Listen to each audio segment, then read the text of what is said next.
tonight. While in Texas, hospitalizations are approaching previous record highs and cases are up 55% from their July peak. Miguel Marquez is out front.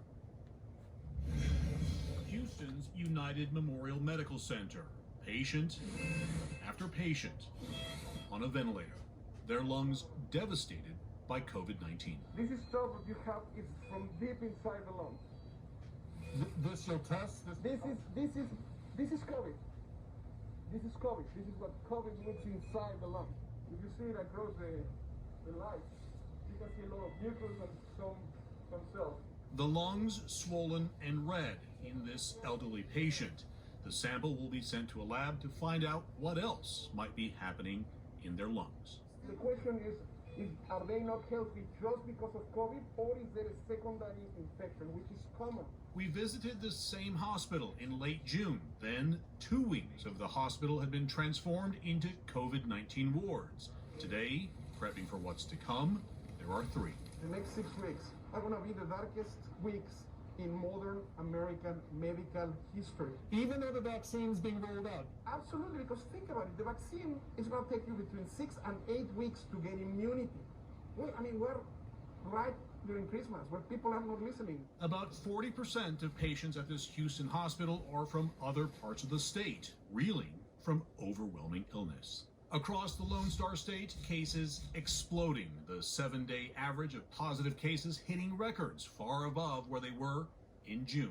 Walter Cuellar was transferred here from West Texas, about 500 miles away. He thinks he and his wife picked up the virus at the supermarket. She had mild symptoms. Today, he's on the mend, but when he arrived, he was nearly put on a ventilator. Once I go to the store with my wife, and actually her and I, the only ones that are wearing the mask, and the rest of the people, they're not wearing the mask at all. Bree Smith works with foreign exchange students and recently moved to Columbus, Texas, west of Houston. It is the worst I've ever felt in my life.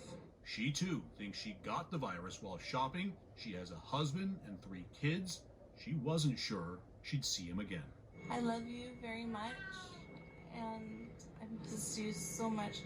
I can't wait to come home. The staff here, from Dr. Verone to nurses to those who clean up, are tired and stressed. What has 2020 been like for you? Oh, it's like hell and back. It's hard. I'm stressed. We met ICU nurse Tana Ingraham in June. Then she was a patient, having picked up COVID-19, she thinks, while performing CPR on a patient. She got COVID a second time. She's not sure how. After 9 months of dealing with sickness and death, she's back at work with a message. It's like we're non-existent. And it's like you do realize that we're still here, taking care of these people, putting my life at risk, putting my kids' life at risk, my mom's life. I think we've been forgotten, truly. Something else new from June, says Dr. Verone. Patients are coming in sicker, having waited longer before seeking medical care. Our average patient has spent about 20 days with symptoms before they come to us. So, I mean, even if I give them holy water, after 20 days of symptoms, it's going to be difficult for them to get better. Richard Gonzalez has a wife and 5 kids. He works 2 jobs and isn't sure how he got it. He thought he could tough it out. I kind of like messed up from those symptoms that I got when I got it.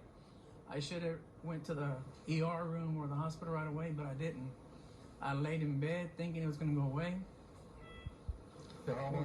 for about a week. Luis Martinez's father, uncle, and cousin died of COVID-19. The last thing he wanted to do was go to a hospital. Because I didn't want to do it, because you know how it is. Whenever they put you in a hospital, sometimes you never make it. To listen to Juana Corona trying to breathe is to understand everything one needs to know about COVID-19. She's pretty certain she got it from her daughter at a birthday party. Several other family members got it. Her 26-year-old niece died. She says she's scared. Like everyone we spoke to, those who could speak, they all hope for one thing, to be home for Christmas.